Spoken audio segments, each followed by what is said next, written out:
Boa noite para todos. É com imensa alegria que recebemos essa incumbência, esse convite bendito para estar com vocês nesta noite festiva. E à medida em que a música foi engrinaldando o nosso ambiente, me ocorreu que esta festividade ela tem um colorido diferenciado. Eu agradeço de coração o convite por estar aqui e eu fico até meio embargado, meio não, ou embarga ou não embarga. Eu fico realmente emotivo porque eu recebi o convite exatamente num período muito importante na minha vida pessoal, de pesquisador, de estudioso da doutrina e divulgador, porque eu vou contar uma história para vocês em primeira mão.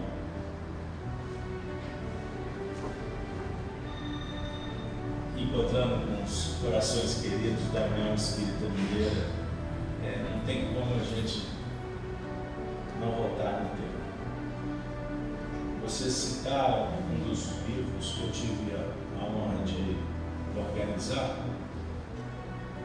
Chico, Diálogos e Recordações, uma biografia de Chico que me foi autorizado a fazer em parceria com um companheiro que esteve muito aqui nessa casa. Trata-se de Arnaldo Rocha. E nós construímos um trabalho, para quem não conhece o Arnaldo Rocha, a ex-noiva dele vocês conhecem, a Meio. Pois bem, então a gente percorreu essa senda e na época que estávamos organizando o livro, o então presidente da União Espírita Mineira, o nosso saudoso e inesquecível amigo Honório Onofre de Abreu, me deu a oportunidade de fazer uma pesquisa nos alfarrábios da União, que eu precisava de fotografias para o livro. E vasculhando aqui e acolá, eu achei um pacote e vi que tinha fotos. Comecei a pesquisar ali e vi que era um documento muito importante. Era um pacote que tinha pertences de um dos fundadores dessa casa, Camilo Rodrigues Chaves. E quando me deparei com esses documentos, algo me disse assim: isso aqui é uma tarefa que você vai ter que desenvolver. Peguei o material, procurei o presidente, mostrei, e o Honório teve uma postura que me surpreendeu. Ele disse: leve isso para sua casa, porque você saberá a hora de fazer acontecer. Aí eu falei assim: mas esses documentos pertencem à nossa federativa. Ele falou assim: depois você devolve, em você eu confio. Isso foi mais ou menos no ano de 2004, 2005, uma vez que nós publicamos o livro em 2006. E quando eu recebi o convite para vir nessa festividade, vocês não sabiam que eu estava concluindo a biografia de Camilo Rodrigues Chaves, que vai contar também algumas páginas da história dessa casa. Então, eu peço desculpa por estar trazendo em caráter pessoal essa notícia, mas isso vai nos mostrando como o mundo espiritual conduz as nossas ações. Isso não é filosofia, isso não é teoria. Agora, para nós é prática, é convicção, é constatação em todos os momentos. E nós temos uma responsabilidade extraordinária. Ouvir de um benfeitor espiritual numa atividade mediúnica espíritas desse tempo, não permitam que a chama se apague, porque o espiritismo não é para agora. O espiritismo é para o grande futuro da humanidade. Então, carregar a pira, levar a tocha acesa é a nossa tarefa, e que nós precisamos estar muito conscientes. E observe, 87 anos, Camilo Chaves e um grupo de amigos sonharam com esse projeto. E esse projeto está aqui funcionando, com histórias maravilhosas, com atendimento espiritual a um número que não é possível mensurar, de corações que foram consolados, orientados, terapeutizados para encontrarem consigo mesmos, à luz do Espiritismo, que é uma doutrina ainda incompreendida por nós. E eu vou parafrasear Arnaldo Rocha: Allan Kardec ainda é um ilustre desconhecido no nosso meio.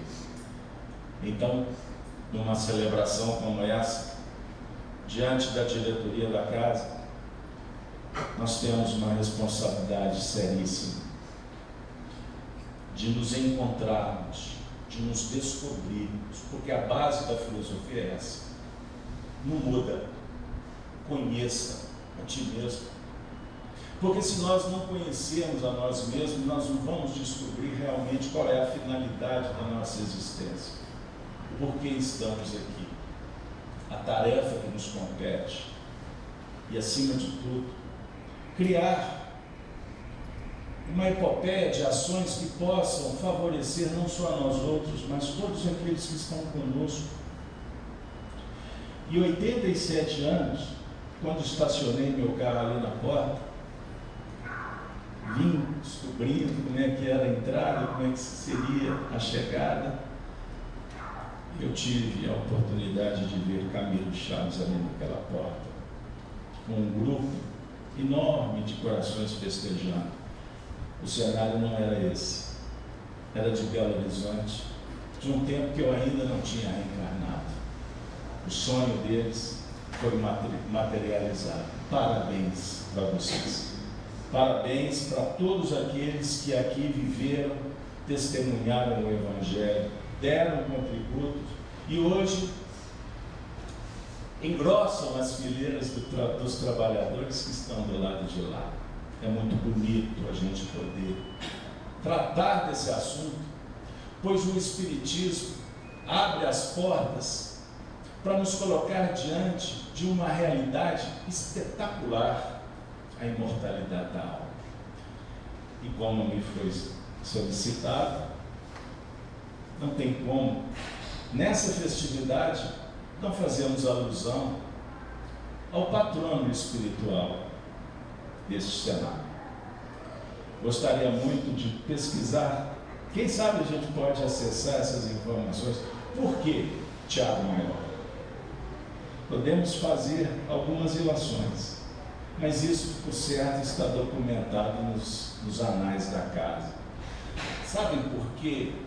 É muito importante a gente ler a história, a gente saber os motivos, como que as coisas aconteceram, porque a vida é pródiga de sinais, e quando a gente aprende a interpretá-los, a nossa visão fica mais acurada, e aí a gente vai observar, sem misticismo, que tudo que chega para nós significa que o endereço está correto. Nada acontece por acaso, já ouvimos dizer por aí, a definir que nós estamos participando de um universo que, na alusão de Allan Kardec, conforme o capítulo 18 do livro A Gênese, é um todo harmonioso. A nossa visão é que complica as coisas. A gente acha que há dissonâncias, que há erros, que há situações que não dialogam com a harmonia universal. Tudo depende de como a gente enxerga a vida. E uma vez que há uma harmonia, expressão kardeciana, significa que nós somos copartícipes desse processo. Cada um segundo as suas obras, cada um com a sua missão, com a oportunidade de contribuir com o favorecimento das leis divinas, que vão prodigalizando, que vão nos inspirando a harmonizar conosco mesmo, com essas forças divinas que estão no todo. Então, como nós fomos criados num sistema materialista, pois adulteramos a mensagem, inclusive, nós porcamos, por ignorância, não vamos discutir intenções.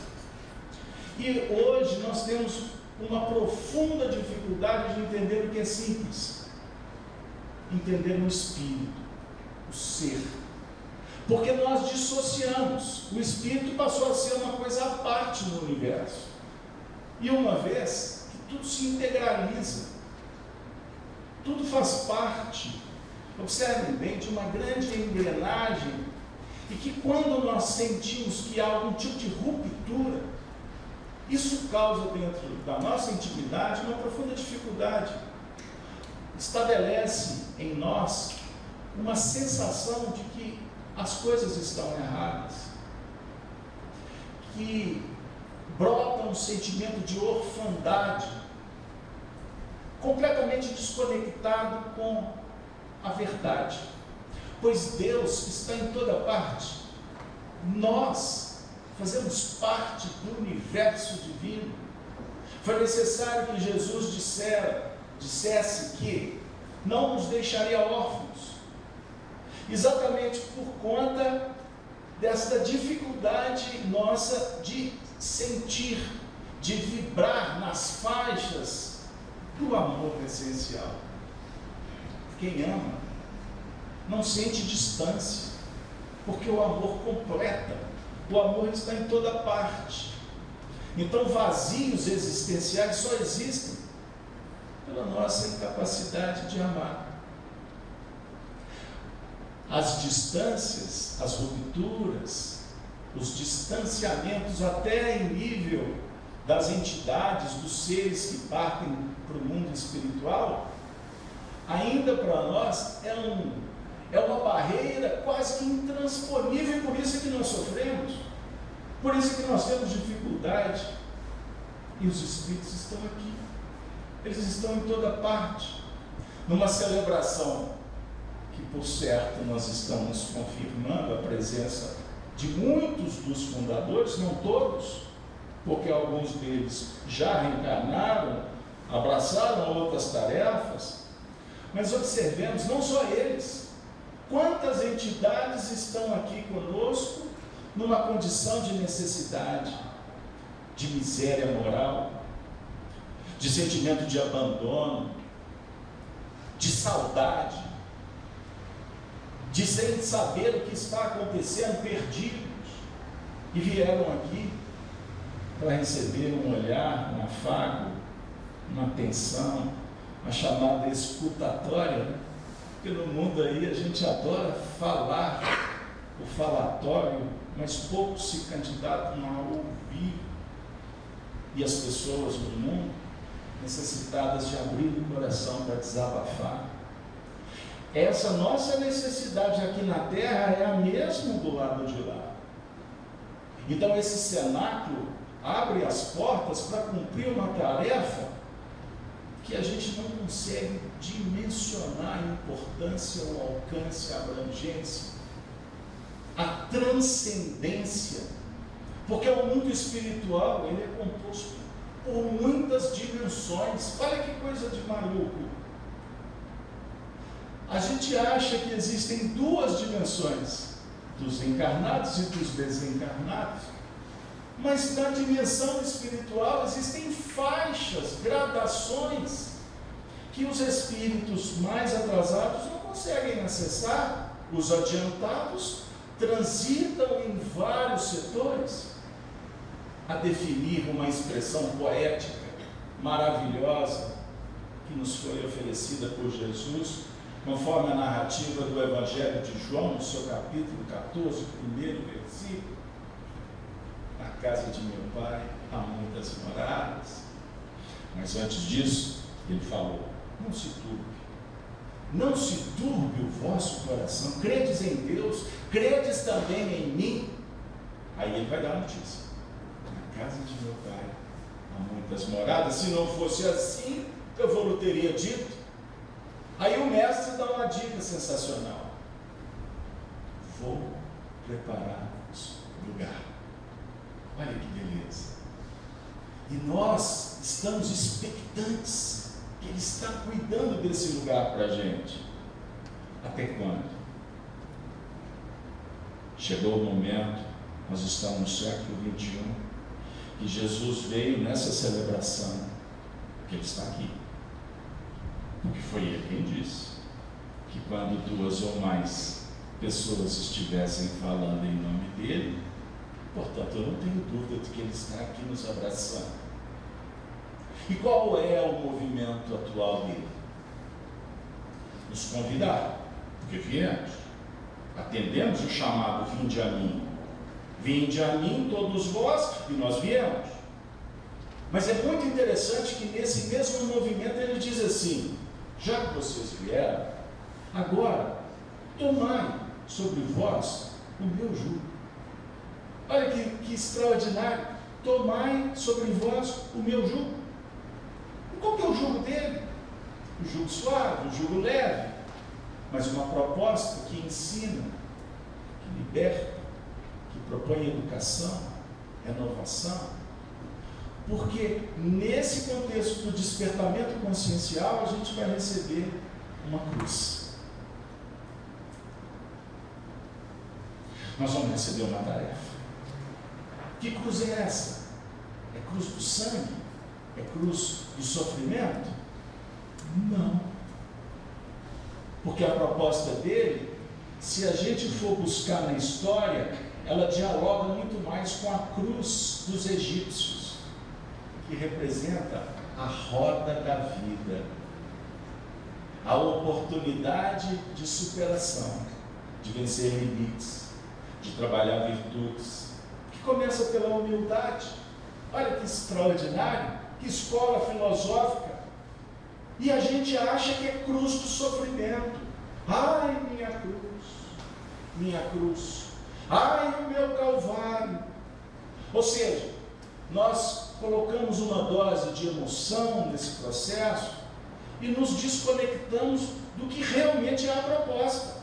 Pois Jesus é mestre. Jesus é educador, não é assim? Não foi ele quem disse? Ele que se intitulou: vós me chamais mestre e dizeis bem, porque eu sou. Olha que extraordinário. Ele não aceitou a qualificação de bom. Não. Bom é o Pai que está no céu. Vocês estão lembrados? Essa turma que estuda de Evangelho. É ótimo conversar, porque todo mundo pega rápido. Bom é o Papai do céu. Fica até mais bonitinho, né, vovó? Papai do céu. Fica amoroso, fica gostoso. Porque, na verdade, a ideia da bondade é um plano operacional da filosofia na ciência da vida. Mas não nos interessa o resultado. O Pai, sim, vai colher. Nós estamos atentos à realização. Porque quem faz, ganha, aprende. Não é assim? E agora eu me recordei da Meimei. A Meimei tem uma página belíssima, que está contida no livro Espírito da Verdade, psicografada pela nossa alma querida Chico, quando ela diz assim, que nós, na verdade, temos o que damos. E vocês sabem que o professor Emmanuel, que ela era coordenada por ele, o professor Emmanuel tem uma página parecida, está no livro Fonte Viva.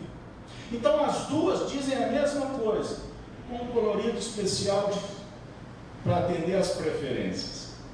Que na verdade, nós disponibilizamos a nossa boa vontade, nosso interesse em fazer.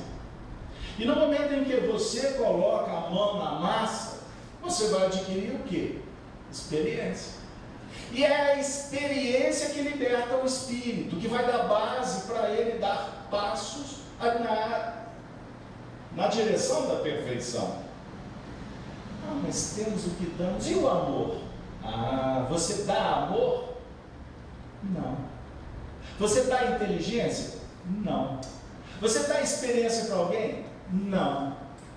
Mas quando nós amamos, quando nós irradiamos, quando nós fazemos, além de superar os limites, viver a experiência, abrir possibilidade para uma nova tarefa, naturalmente eu vou criar um campo magnético, tocar, induzir, incentivar aqueles corações que se interessam naquele assunto.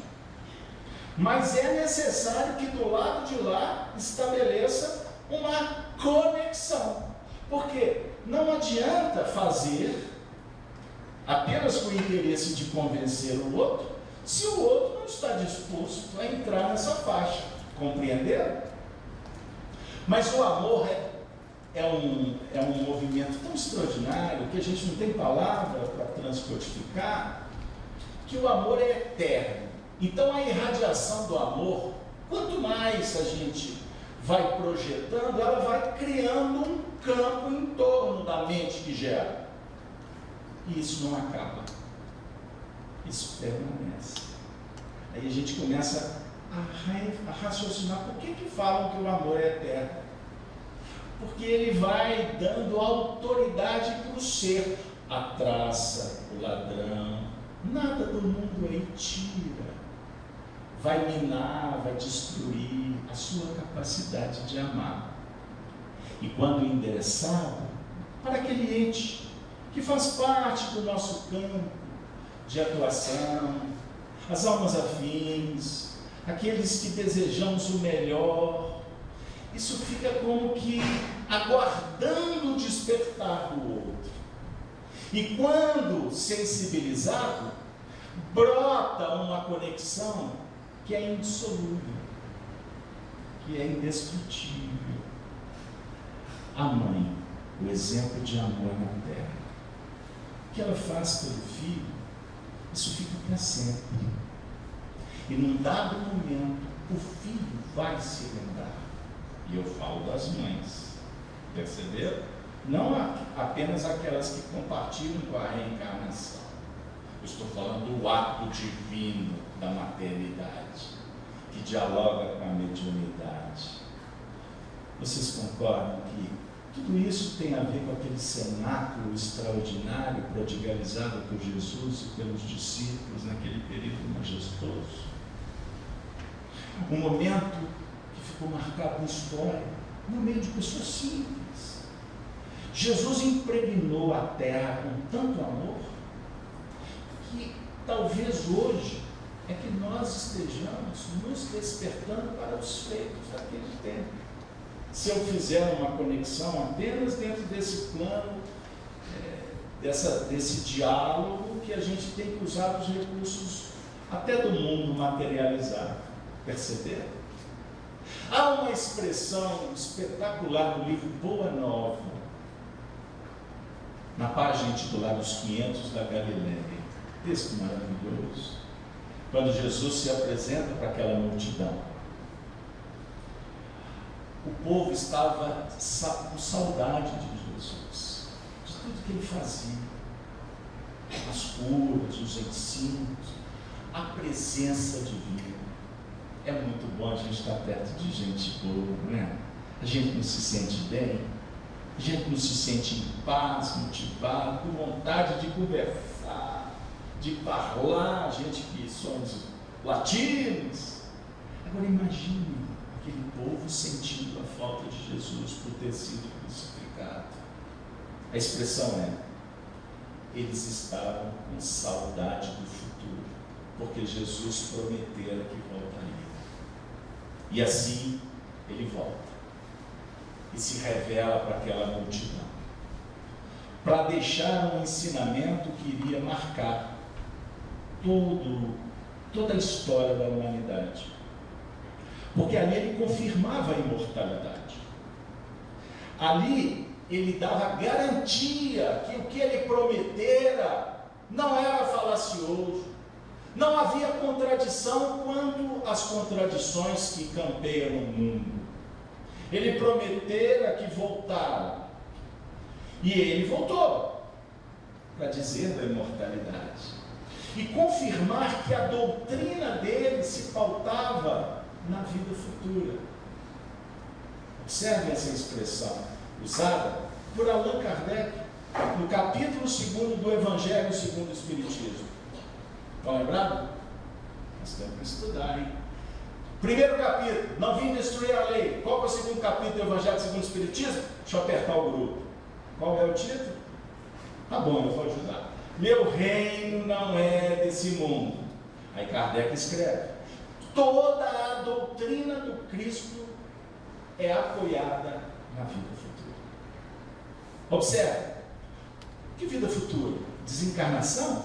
Não. Ele está falando da vida plena, do Espírito em completude, realizado, transcendente. O Espírito já sintonizado com a perfeição, com a justiça divina, com o código moral que está esculpido dentro e que ele já faz acontecer. E esta vida futura que traz paz. Essa vida futura que representa a qualidade que nós sonhamos.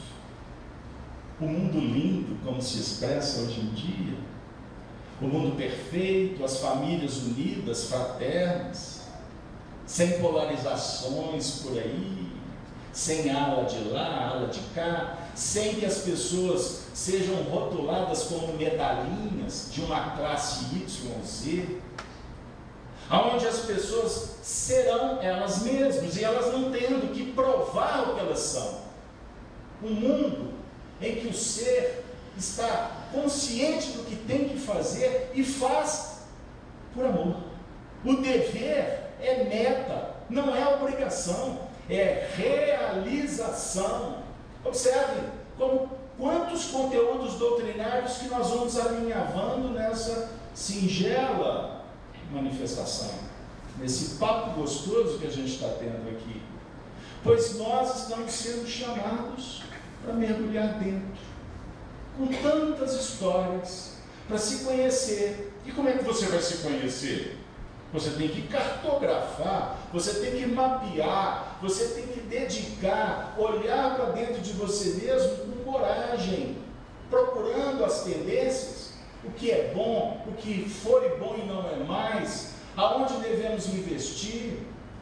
E na filosofia estoica, tendo a coragem de fazer acontecer e não deixar para amanhã o que podemos fazer agora.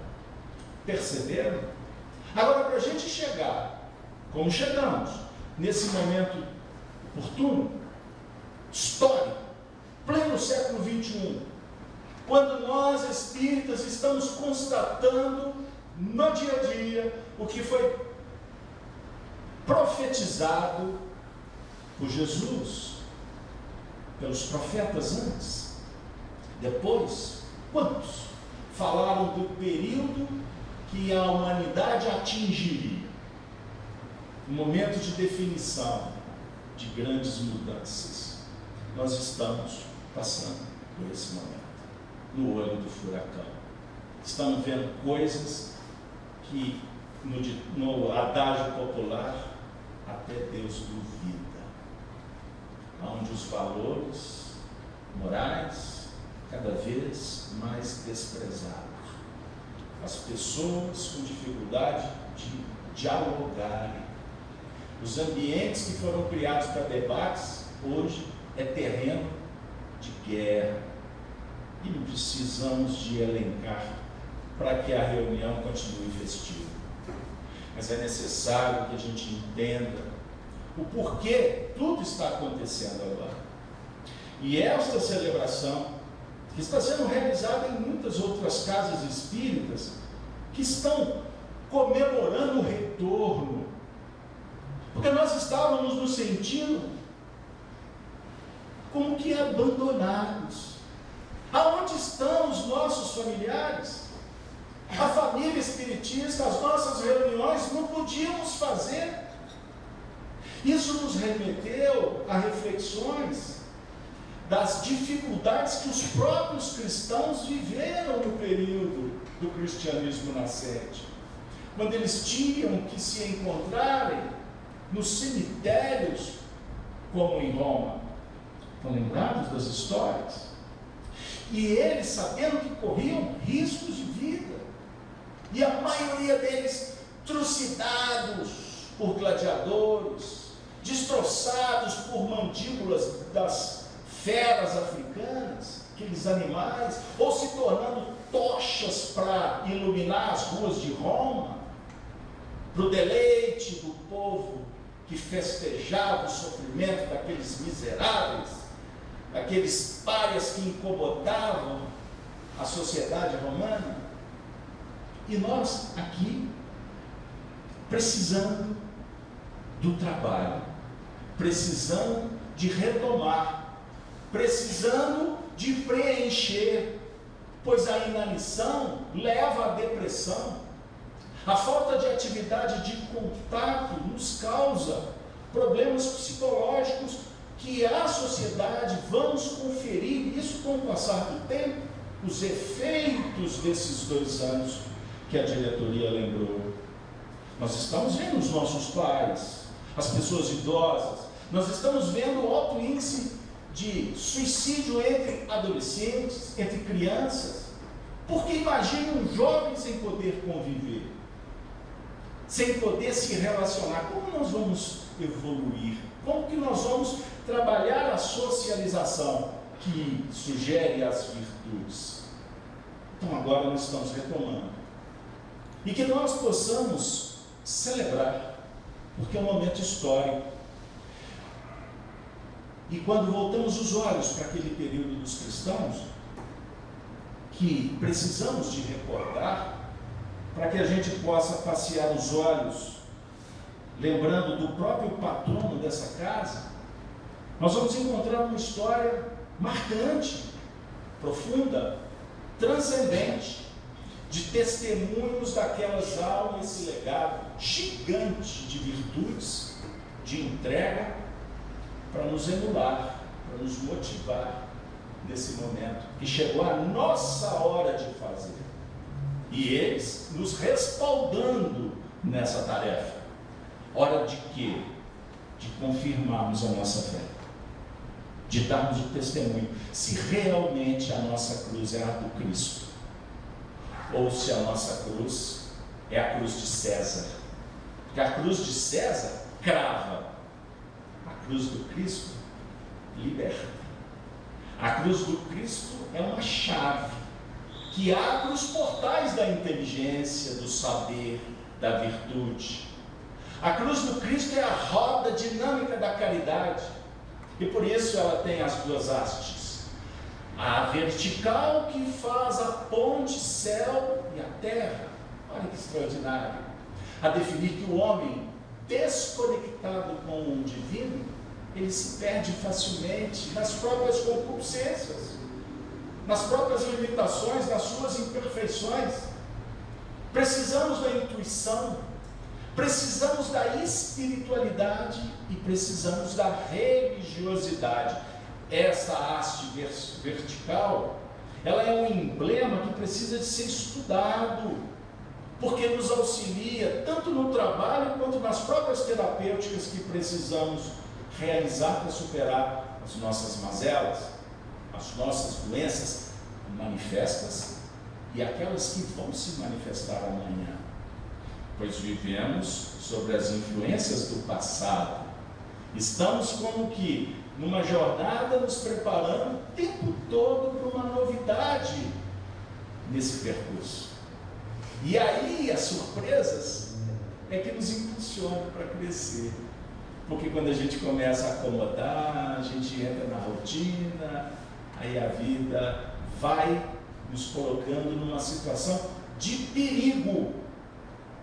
Quando atentos numa viagem, numa estrada sinuosa, nós temos um nível de atenção, de tensão interessante para observar realmente o que nós temos que fazer, compreender. Então essa velocidade dos acontecimentos atualmente é um desafio que foi, por certo, anunciado lá atrás. E por isso, reverenciar Tiago é reverenciar os 12 apóstolos. E essa história, ela nos toca profundamente. Por quê?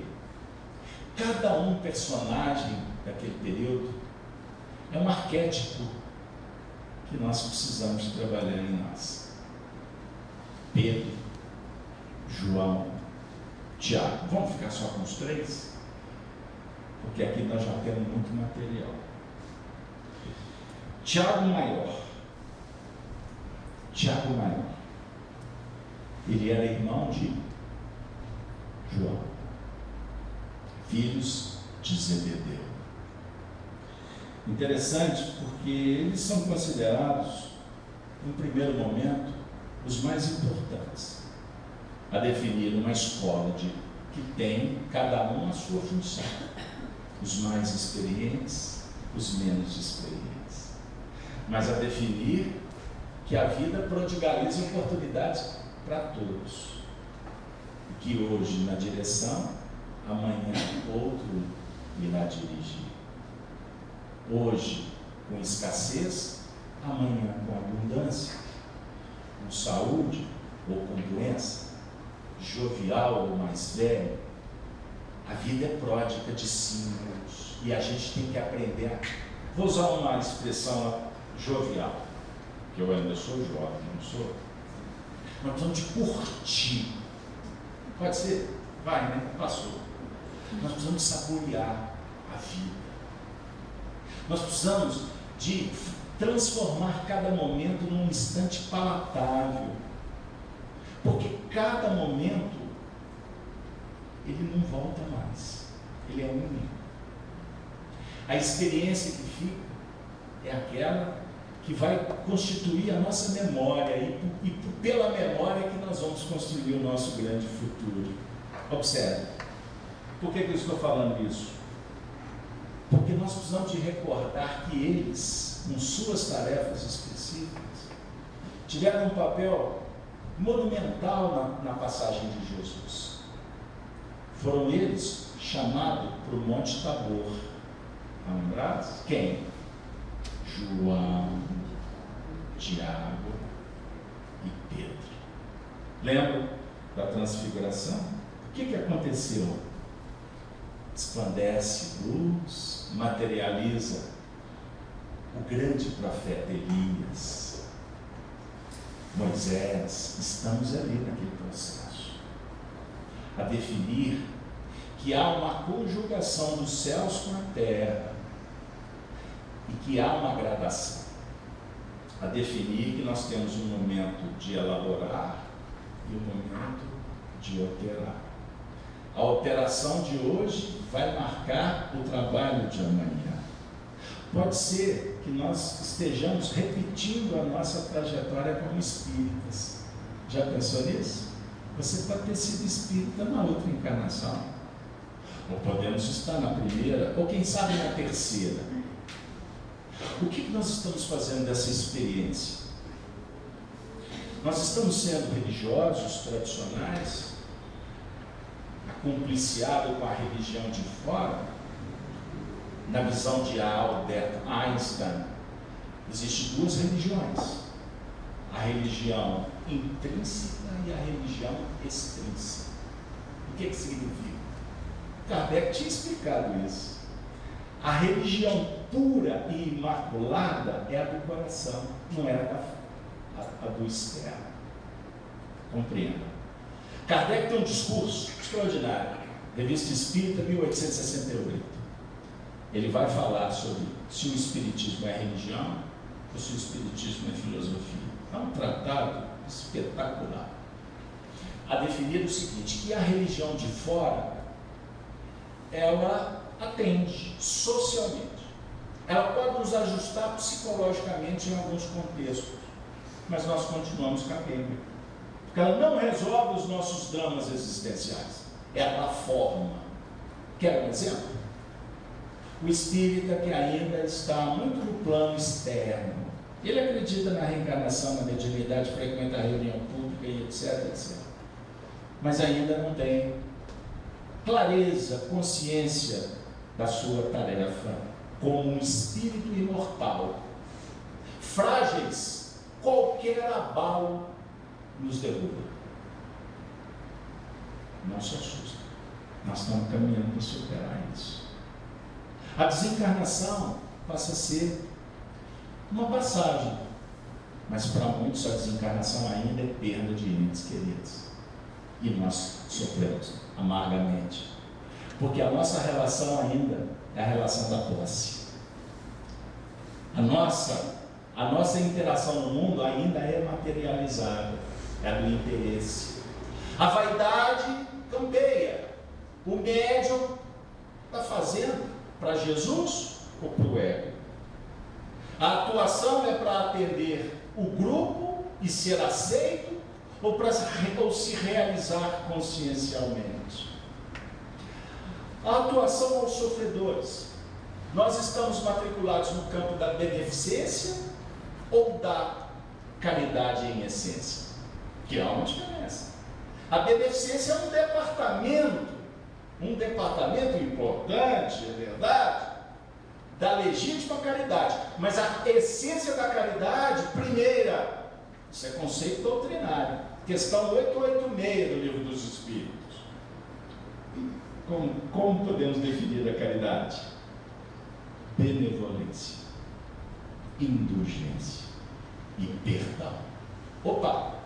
Então a caridade é um trânsito na virtude. Quando eu ofereço um recurso amoedado, uma veste, um alimento, um remédio, a presença, isso é fundamental para a gente equilibrar, para a gente minimizar a dor do semelhante e potencializar a própria sensibilidade. É fundamental. Mas observemos que o diálogo, ele perpassa muito mais uma relação consigo, com Deus, tendo no próximo um companheiro que a gente compartilha, que a gente ajuda e é ajudado também, mas a essência não está no que você faz lá fora, e sim no movimento interior, compreendeu? Observe, eu estou tratando um assunto complexo, em poucas palavras, que merece um estudo aprofundado nosso todos os dias, porque a caridade é a oportunidade de criar inclusive um campo protetor para Jesus ter resplandecido no monte, admirado a posição dos discípulos, que em determinado momento adormecem, porque não puderam velar comigo, por conta das oscilações, porque ainda vivemos no mundo dos contrastes. Agora eu vou falar filosoficamente, que fica bonito. Sabe o que significa beleza? Na verdade, em filosofia, beleza é a harmonia dos contrastes. Pense nesse conceito. Beleza é a harmonia dos contrastes. Então, como você harmoniza, é você que faz. Então a sua concepção de beleza, percepção, é diferente da do outro. Uma notícia que chega pode ser uma novidade importante, como pode ser uma bomba que explode, depende de como eu observo. Perceberam? Então quando Jesus sobe ao monte com Tiago, com João, com Pedro, cada um deles apresenta uma faceta, precisamos de conhecer para investir. O que não está bom, domina, para depois transformar. Então, em filosofia, vou trazer Sócrates: conheça a ti mesmo. E Sócrates afirmava: quem conhece a si mesmo, conhece a natureza e os deuses. Porque conhecendo a si mesmo, você vai adquirindo a capacidade de domar a si mesmo e transformar a vida, pintar um quadro conforme os seus sonhos. E a sua criatividade te permite. E a gente vai estabelecendo um castelo extraordinário de bênçãos. O que Jesus está propondo para nós através dos discípulos? Que a gente tenha uma vida simples. para que a gente possa regar o coração de sentimentos que nos aproximem das pessoas, dos animais, da natureza. Quando sofisticamos, quando nós criamos uma série de sistemas, ideologias, nós nos desconectamos de nós mesmos e nos perdemos nessa senda. Porque quando desconectado consigo mesmo, você vai conectar com o quê na vida? Tem muita gente reclamando da marida, né? Ou reclamando do marido, ou se eu falei, da marida, do esposo. Vamos brincar com as palavras, porque o problema está no outro. O problema não está com você. E aí a gente transfere a nossa felicidade ou a nossa infelicidade para terceiros. Percebam bem, Jesus vem ao mundo e os discípulos entenderam com o passar do tempo, e não foi fácil. Eles duvidavam, eles tinham dificuldade, eles oscilavam. Lembram de Pedro? Ah, que saudade daquela passagem. Jesus perguntou para os discípulos: quem dizem os homens ser o Filho do Homem? Aí eles vão responder a uns: João Batista, Elias, profeta. Aí Jesus pergunta para eles: e vós? Quem dizeis que eu sou? Olha que espetacular. Quem que toma a frente? Não foi Tiago, foi Pedro. A experiência, a percepção, que muitas vezes requer sim um labor, que o neófito não consegue. Ele precisa de time, ele precisa de evento, ele precisa de oportunidade para chegar lá. Então Pedro toma a frente e diz: tu és o Cristo, o Filho de Deus vivo. Pessoal, esta expressão, são muitas horas de discussão. Tu és o Cristo, o Filho de Deus vivo. Significa, na concepção deles da época, que ele era o Messias, que ele era a própria revelação de Deus entre os homens. Isso é transcendente. A gente tem que fazer um recorte e ir para lá, senão a gente não entende o que foi dito. Aí Jesus toma a frente e diz: pois é, entre outras palavras, olha, vocês já ouviram tudo isso, agora se preparem, porque vai chegar o testemunho. Vai chegar a hora apocalíptica, o fim dos tempos. Não se preocupe, gente. Apocalipse significa revelação, não é que o mundo vai acabar, é tirar o véu. Vai chegar aquele tempo, que é o tempo que nós estamos vivendo. O véu foi retirado. O mesmo que levantar o tapete que está cheio de sujeira lá de baixo. A humanidade está pondo para fora o que precisa ser trabalhado. Entendam isso. Isso é muito importante. E esse momento de colocar para fora é o momento do dreno. Vai esvaziar. Vai caminhar para exaustão. A humanidade está exaurindo-se. Os processos terapêuticos estão vindo à tona, favorecidos por N circunstâncias que não cabe aqui dizer. Então, Jesus vai dizer assim para eles: o Filho do Homem vai ser levantado. Aí ele começa a anunciar o testemunho. Por quê?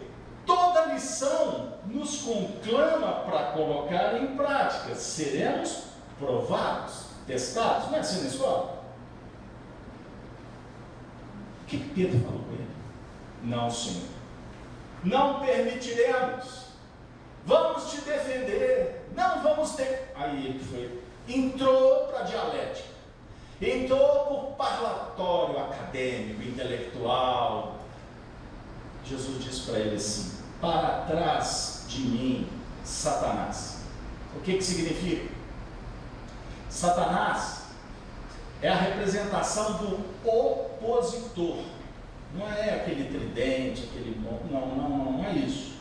É o opositor, o antagonismo, a adversidade impeditiva, para trás. Por que para trás? Porque emerge do inconsciente, do subconsciente, do passado, que é aglutinador, que arrasta, é a paixão que domina, que seduz, é a serpente, que no Apocalipse se transforma num dragão de cor escarlata. Ela sofistica. Jesus diz assim: doma, para, menos, não tem espaço. Pedro se sentiu culpado. Aí Jesus vai dizer para ele: não é para você se sentir culpado, é para você ter consciência dos fatos, da verdade. Porque o mundo quer enganar. É o jogo, repito, da sedução, que quer encontrar no homem sempre a condição do Adão que adormece. E aí ele vai tentar envolver o sentimento da Eva. Pessoal, que extraordinário! Aquele momento foi tão marcante para os discípulos que eles despertaram, pois estavam preparados para tal, para o que adviria depois: a morte de Jesus, a crucificação. E cada um deles tinha que passar pelo seu próprio processo. A história é belíssima, embora muito forte, se nós formos analisar sob o prisma da emoção. Mas não. Cada um teve uma tarefa para esculpir no psiquismo da humanidade o que cada um de nós temos que ter em conta: os nossos próprios testemunhos. Está registrado que todos eles foram sacrificados, menos um, João. Tiago também foi crucificado, ou melhor, morreu pela espada. Observemos isso, gente, a definir o que cada um de nós, nesse momento, estamos sendo convocados, não para viver aquelas cenas cruéis do mundo lá de fora, daquele tempo, mas para que a gente possa saber, com clareza, com resiliência, com bondade na alma, com esperança, que nós temos, sim, que superar os nossos próprios limites. E quem sabe, deixar um legado. Eu, como pai, o que eu falo para o meu filho? Nunca tive esperança que você fosse vitorioso aí no mundo. Mas eu sempre tentei te dizer para você ser vitorioso sobre você mesmo. Esse é o cálice. É o cálice de testemunho. E esse cálice dialoga com uma nova era. É um novo casamento. Esse cálice, ele não tem apenas a coloração rubra que define sangue. É uma nova aliança. Na celebração, nos rituais das religiões tradicionais, isso fica em evidência. A celebração de uma nova vida. O nosso cálice, celebrar uma nova vida, é despertar todas as manhãs, a cada momento em que a porta se abre, despertarmos com a certeza de que temos o apoio divino, que quando estamos querendo acertar, tudo conspira, tudo vai sugerir que a gente tenha oportunidade. Agora, erro e acerto faz parte do processo. E quando errar, experiência. Quando a crise surgir, oportunidade, dizem por aí. E não fenômeno de morte. Não podemos abrir as portas para medo, para culpa, para inseguranças, porque isso repetidamente vai se tornar uma fobia, um transtorno. O que vai explicar o porquê tanta gente no mundo está numa situação de profundas depressões, porque não estão amando, porque não estão investindo no Espírito.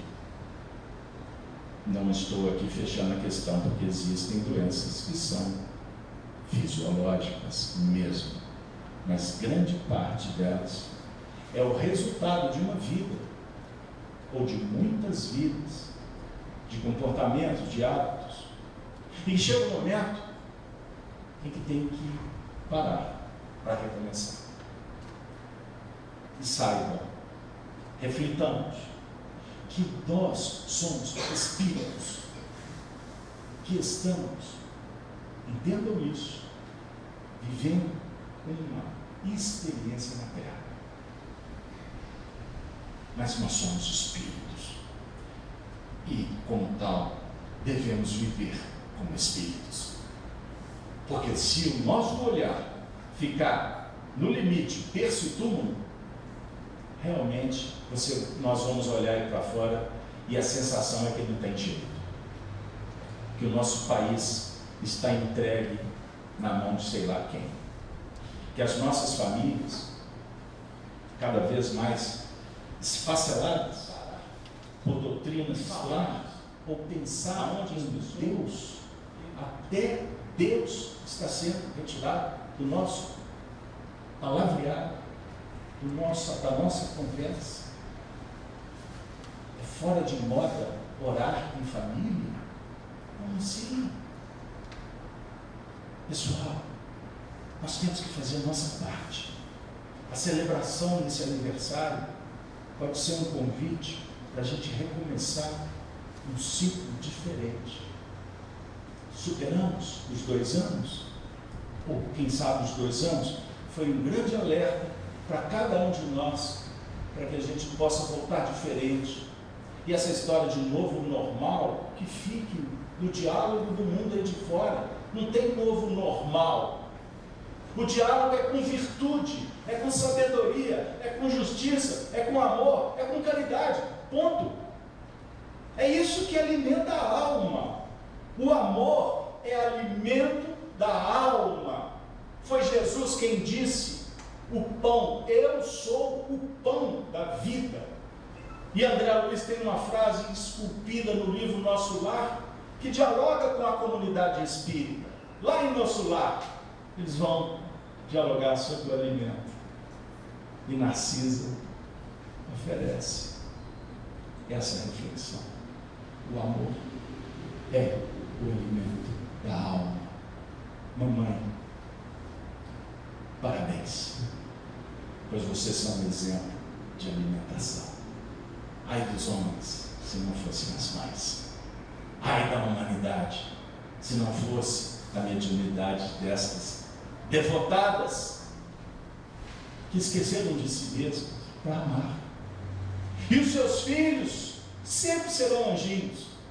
Sempre elas olham com esperança, da expectativa de que vão acertar, vão melhorar. Então não permitam que a vossa fé seja deixada de lado, porque a solução para a humanidade é o Evangelho, afirma Emmanuel.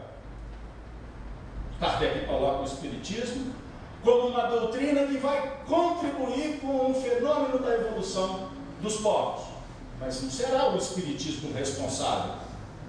Se vocês não concordam, dialoguem com Kardec, essa é a visão dele.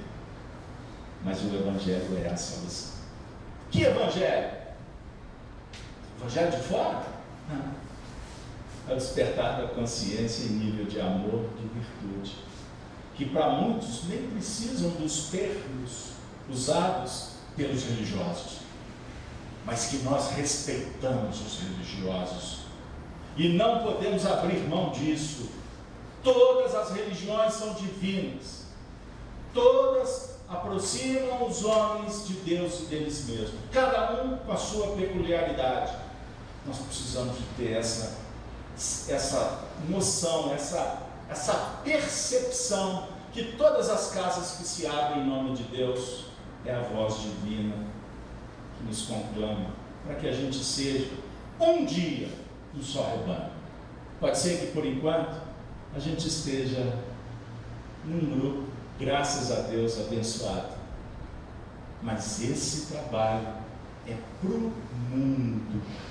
O cristão vai amar a todos, pois a nossa família, ela não é apenas da terra, a nossa família é universal. Pensem nisso, pensemos nisso. A celebração hoje 87 anos nessa casa, marco histórico. Mas pense no marco histórico que pode ser a sua chegada, a sua estada nessa estada para se conhecer, se transformar em Cristo. Cruz na horizontal, sua haste é abraçar, é conviver, é se projetar no mundo sem ser do mundo. Portanto, que o cálice seja para nós a grande referência nesse momento. É um momento divino, é um encontro com Deus. Tiago Maior, parabéns pelo aniversário. Família, aproxime bonito, fraternizem, se esforcem cada vez mais para superar as inibições. Não olhe para o outro com julgamento. Não. Todos estamos matriculados na mesma escola. Todos somos aprendizes. E todos nós temos valores inimagináveis. São valores imperecíveis. Então olhe para a vida com um olhar do bem, da caridade. Minha amiga, meu amigo, coordenação, eu agradeço de alma e coração a oportunidade de estar com vocês. E espero que vocês possam comemorar, vocês, que a casa, ela foi edificada sobre a rocha, como vislumbrou o Camilo Chaves e equipe. Essa casa foi fundada sobre a rocha. Não serão os ventos, não serão os abalos que vão derrubar. Mas eu pergunto, e a nossa casa? Nós estamos construindo sobre a rocha? Pense nisso. Se ainda não foi, comece. Sabedor, todos nós, que essa responsabilidade é de cada um, não é de terceiros. Que Deus nos abençoe e traga muita paz para as famílias aqui representadas e que a gente possa também vibrar pelos nossos familiares, pelos nossos amigos e pela humanidade que passa por provas, por lutas cruéis, difíceis. Mas olhando para a vovó, se a senhora me permite, eu vou encerrar muito esperançoso, porque Jesus disse que nenhuma das ovelhas se perdeu. É só uma questão de tempo e do despertar da consciência. Muito obrigado a todos. Devolvo a palavra à coordenação. Deus nos abençoe. E me despeço convidando vocês para conhecer o nosso canal Gênesis. Mais de 2.000 vídeos produzidos, todo o material disponível gratuitamente. E lá na FIAC, nós sempre encerramos a nossa tarefa dizendo: Ave Cristo. Os que aspiram à glória de servir em teu nome,